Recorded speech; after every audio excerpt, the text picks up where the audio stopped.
Hi అండి. Today పొదరిల్లు episode ఏం జరిగిందో చూద్దామా. ఏం చేస్తున్నారండి? ఇప్పుడే అన్నం. మీరేం చేస్తున్నారండి? రే సిల్లీ ఫెలోస్, వాడు ఏదో మాట్లాడేస్తున్నారని అనుకుంటున్నాడా? ఆడేం మాట్లాడ. మీరేం తిన్నారండి అంటే తప్ప కానీ నా పరువు తీసి పడేస్తున్నాడు రా అని తండ్రి అంటూ ఉంటాడు.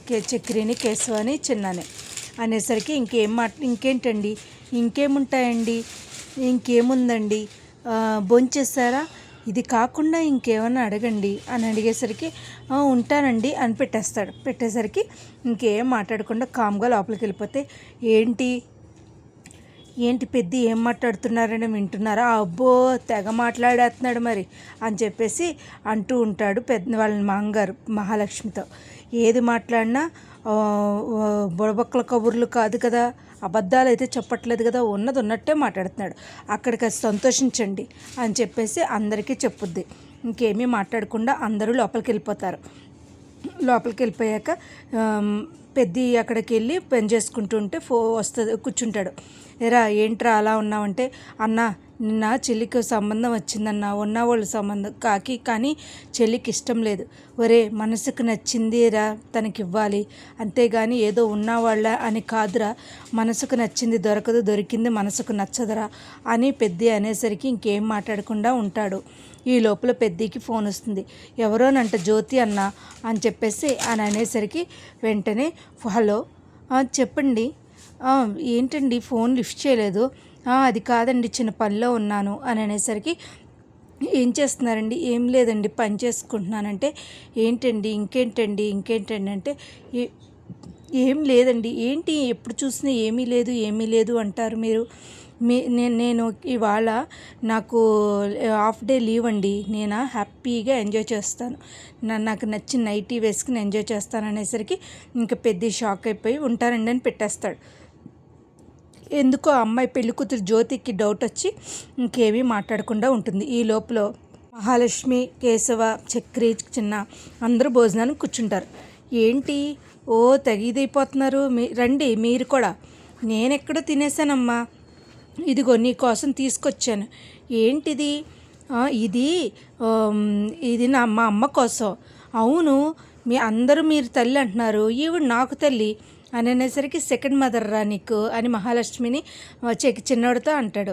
ఈ లోపల ఫోన్ వస్తుంది. మహాలక్ష్మి ఫోన్ తీసుకుని హలో ఎవరు జ్యోతి అనా అనేసరికి అవునండి మీ ఫోన్ నెంబర్ నా దగ్గర ఉంది, మా పెద్ది అదేనండి మా కేశవ ఏమంటున్నారు మా పెద్ది అని అనేసరికి ఏమండి నేను ఒక జ్యువెలరీ షాప్లో చేస్తాను, మనకి జ్యువెలరీ షాప్లో అంతా బంగారమే ఉంటుంది, గిల్ట్ ఉండదు, కానీ అక్కడ ఎవరో మనసులో ఉన్నారు, నేను అంత ఇది కాదండి, కానీ ఆయన్ని చేసుకుంటే నేను అలాగే చూస్తూ ఉండాలి, ఎవరితోనూ మాట్లాడు, నేను గోడల్ని కుర్చీల్ని చూడాలి, అదే ఆయన మనసులో ఎవరో ఉన్నారని మాకు అర్థమవుతుంది, అది మీరెవరో తెలుసుకుంటే చాలా మంచిదండి, ఇది మా నాన్నగారే చెప్తారు, మా నాన్నగారు చెప్పలేక నన్ను చెప్పమన్నారు, ఏమీ అనుకోకండి ఉంటానండి అనేసరికి పెళ్లి కూతురు అనేసరికి అందరూ షాక్ అయిపోతారు. పెళ్లి సంబంధం రిజెక్ట్ అయిపోయిందని చాలా బాధపడుతూ ఉంటారు. పెద్దికి అన్నీ తెలుసు అని చెప్పేసి పెద్ద ఏమీ మాట్లాడకుండా అన్నయ్య ఏదైనా ఫోన్ వచ్చిందా? అవునరా ఇటుక పట్టి వాళ్ళని సిమెంట్ వాళ్ళు ఇసుక వాళ్ళు ఫోన్ చేశారా అంటూ ఉంటాడు. ఇంకేమీ మాట్లాడకుండా ఎవరి కాళ్ళు వెళ్ళిపోతారు. తెల్లారేసరికి మహాలక్ష్మి గుళ్ళో కూర్చుంటుంది. ఈ లోపల గాయత్రి వస్తుంది. మహాలక్ష్మి నువ్వా అని అనేసరికి ఏంటి మహాలక్ష్మి, నా మీద కూడా నీకు కోపమా? ఎందుకు ధైర్యం చేయలేని ప్రేమ అవసరమా నీకు గాయత్రి? ఎందుకంతలా ఇబ్బంది పడుతున్నావు? నేను ఎంతే మహాలక్ష్మి, ఆ అమ్మను ఎదిరించలేను, చిన్నప్పటి నుంచి తెలిసిన దగ్గర నుంచి భావన ఇష్టపడ్డాను, ఏం చేస్తాను? గాయత్రి ఇక్కడున్నావేంటే? నువ్వేంటి ఇక్కడున్నావు? మీరెందుకు వచ్చారు?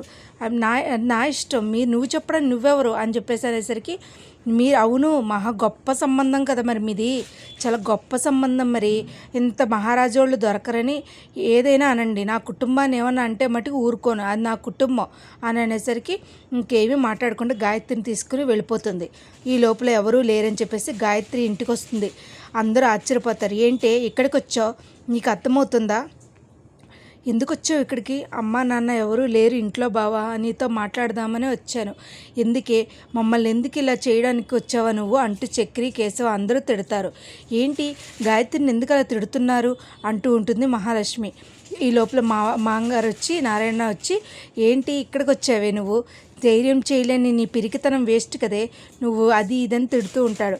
ఇంకా తిట్టేసరికి ఏం మాట్లాడాలో తెలియక, మనం కలవం, ఎప్పటికీ కలవలేము, కాబట్టి నీ దారి నువ్వు చూసుకో గాయత్రి, వెళ్ళిపోవే అని అనేసరికి పెద్ద అనేసరికి అది కాదు బావా, ఏదేమైనా సరే వెళ్ళిపోవే అని అనేసరికి వెళ్ళిపోతుంది. అసలు కమింగ్ ఎపిసోడ్లో మహాలక్ష్మి అనుకుంటుంది. ఇవాళ ఎపిసోడ్ అయితే ఇదేనండి. కమింగ్ ఎపిసోడ్లో మట్టుకు మహాలక్ష్మి ఎలా అయినా సరే పెద్దకి గాయత్రికి పెళ్లి చేయాలనుకుంటుంది. అసలు ఎలా చేస్తారు ఏంటి అనేది మన కమింగ్ ఎపిసోడ్లో చూడాలండి. నా వీడియోస్ కనుక మీకు నచ్చినట్లయితే లైక్ చేసి షేర్ చేసి సబ్స్క్రైబ్ చేయండి. కానీ మహాలక్ష్మి గాయత్రిని పెద్దని కలిపి వెళ్ళిపోతుందా లేకపోతే చక్రితోనే ఉండిపోతుందా అనేది మనం కమింగ్ ఎపిసోడ్లో తెలుసుకోవాలండి. నా వీడియోస్ కనుక మీకు నచ్చినట్లయితే లైక్ చేసి షేర్ చేసి సబ్స్క్రైబ్ చేయండి. Thank you so much. Thank you.